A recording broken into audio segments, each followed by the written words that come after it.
Back to the business, our father's business, my father's business. 40 days and 40 nights, mind, body, and soul. This is part 3. We got 15 days left. Soul diving today. Gonna dig real deep. You know that feeling you get when you love someone or something? That feeling you get when you get hurt, when your heart get broke? You ever heard someone say, man, you ain't got no soul? That means you cold. You ain't got no feelings at all. I remember the time when I killed my first deer. I cried. Your body will die, but your soul will never die. Your body is weak, the temple of your soul and mind. The flesh is weak. Your strength comes from your soul. It comes from your soul, your inner being. That's where your real strength comes from. You ever heard someone say their eyes are the windows to your soul? This video is based off Ecclesiastes 2, and we're going to read the whole chapter. But we're going to highlight Ecclesiastes 2, 24 through 26. And we're going to read it out of the NLT version of the Bible. Ecclesiastes 2. That's where we're going.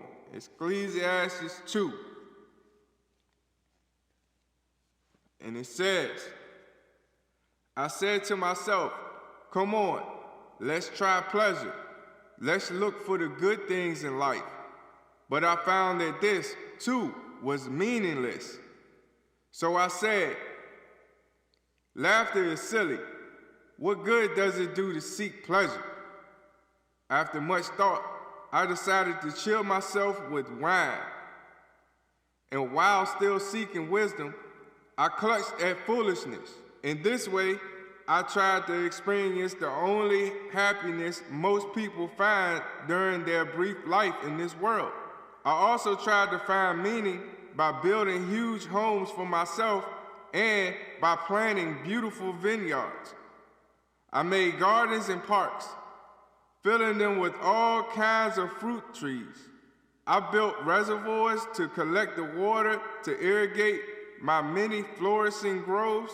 I bought slaves, both men and women, and others were born into my household. I also owned large herds and flocks, more than any of the kinds who had lived in Jerusalem before me. I collected great sums of silver and gold, the treasures of many kings and provinces. I hired wonderful singers, both men and women, and had many beautiful concubines. I had everything a man could desire. So I became greater than all who had lived in Jerusalem before me, and my wisdom never failed me. Anything I wanted, I would take. I denied myself no pleasure. I even found great pleasure in hard work, a reward for all my labors. But as I looked at everything I had worked so hard to accomplish, it was all so meaningless. Like chasing the wind, there was nothing really worthwhile anyway. So I decided to compare wisdom with foolishness and madness. For who can do this better than I, their king? I thought wisdom is better than foolishness, just as light is better than darkness. For the wise can see where they are going, but the fools walk in darkness.